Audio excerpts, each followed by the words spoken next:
Okay, this is from If They Can't Take a Joke, and it's called, I Don't Want to Go On With What Did You Want on That. I'm a drive-through junkie, a slave to convenience over thrift. They certainly aren't a new development of the 21st century, but new technology and new advancements in laziness have refined their scope and their stranglehold on civilization. Unlike my father, I would rather drive 5 feet and spend an extra $5 than run a coupon matrix, go to a big box store, do the legwork, and save $5.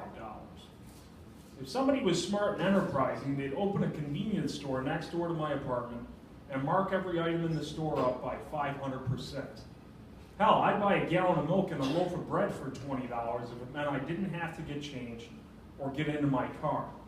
If I could stagger across the lawn in my underwear at 10 in the morning and knew beyond a shadow of a doubt that I'd be in and out in 2 minutes, I'd pay twice that.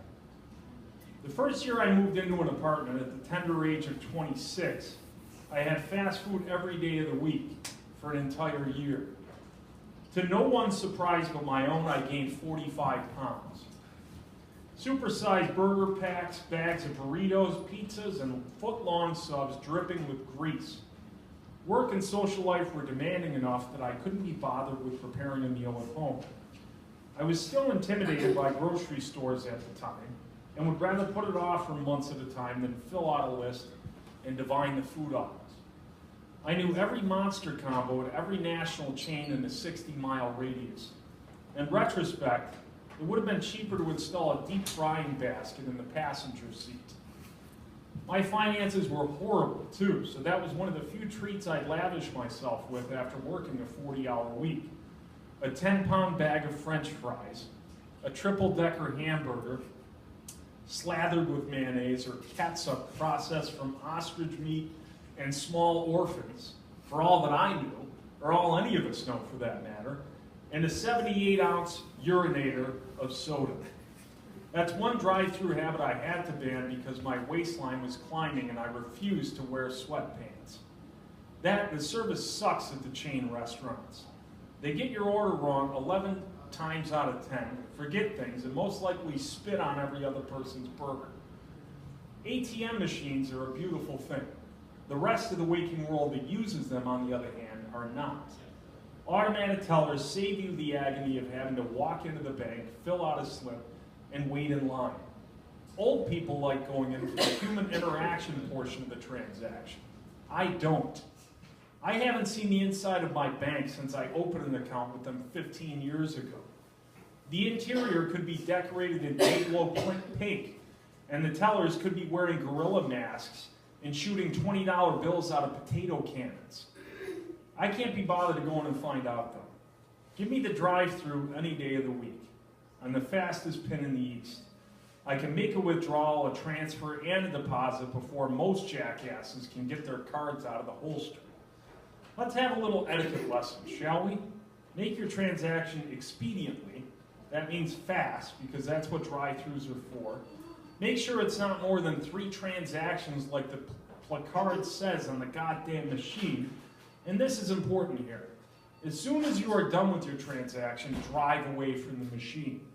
I can't stress that enough. Don't fiddle in your purse, organize the CDs in your car, check your hair in the mirror, take your liver pill, count the money in descending order, balance your checkbook or any combination thereof. As a courtesy to the 5 cars behind you on a Friday before the weekend kicks off, take your slow ass and move forward. Fiddling around with your money and your receipts is for the sloths that go inside the bank. If I had a cow catcher on the front of my car, I would ram you into a drainage ditch, but I don't, so save us both the embarrassment. If I had a nickel for every insipid douchebag who looked at the ATM like it was a foreign ambassador and punched in their code at the pace of a bomb squad technician defusing a complex, well, bomb, I wouldn't need to go to the ATM to get money in the first place. And while we're at it, why do drive-through tellers have braille options? Correct me if I'm wrong, but blind people shouldn't be driving. They can probably punch in their key codes a lot faster than most patrons, though. What's really ruffled my feathers lately is drive-through coffee merchants. Somebody close to me got me hooked on getting coffee in the morning, And unless I bring an urn of Java with me to work, I need to buy one on the way to work during my hour-long commute so that I don't run out. So I drink a thermos on the way to work and drink the drive-through coffee when I get to work. 2 coffees and 5 heaping spoonfuls of sugar make for a peppy, alert workforce Tom with Kung Fu grip. So I've grown accustomed to hitting Jim Hortons, it's to avoid litigation, on my morning drive. Problem is, so does everyone else at 7 and 8 in the morning, and they all go to the location I go to. So I stop at the next one on the way to work, and there are 15 cars wrapped around the drive-thru at that one too, with 2 cars in the passing lane in the street, and 2 halfway into the parking lot holding up traffic. Let's get something straight. Jim Hortons sucks. It's not the best coffee in the world. It's not even the best drive-thru coffee in the world. But they have 5 million locations, and they're all installed with drive-thru windows, which is why everybody goes. If any of us were capable of parking our cars and getting off our fat asses to walk in to buy coffee from there or anywhere else, there wouldn't be such a predicament. But here we are. So I drive to Dunkin' Donuts, the 3rd stop before work, and finally buy my coffee. They've got better coffee.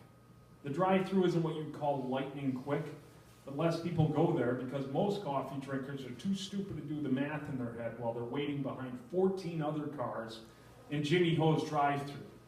You could walk to Guatemala or ride on a lame donkey for that matter, pick the beans, walk them back through customs, grind them on someone's head, and drain a cup of much better Java in the time it takes to get a large dose. Maybe that's why it takes me an hour to get to work. I got a coffee machine at work, but there's nobody there to make it for me, put it in a cup with a logo, and wear a funny brown visor. I'm sure you understand. I can't wait to see more new developments in drive-thru technology. Less surliness. Food that's actually delivered quickly. Real beef. Coffee that doesn't taste like marinated ass in a cup, and so forth. There are places down south and in California where you can get beer and cigarettes through the drive-thru. Isn't that brilliant? In 20 or 30 more years, I'll be hitting the pharmacy drive-thru to get a garbage bag full of liver pills, kidney pills, and heart pills to maintain the irreparable damage I've caused to my body from going to all the other drive-thrus in my life. And on the way, I'll put my car in park, retrieve my bifocals, reach for my billfold, and insert my card into the nearest ATM machine, with 10 young punks behind me honking their horns and banging their heads off the side of their cars in disgust. Accustomed to being pampered, Tom Bosco Waters.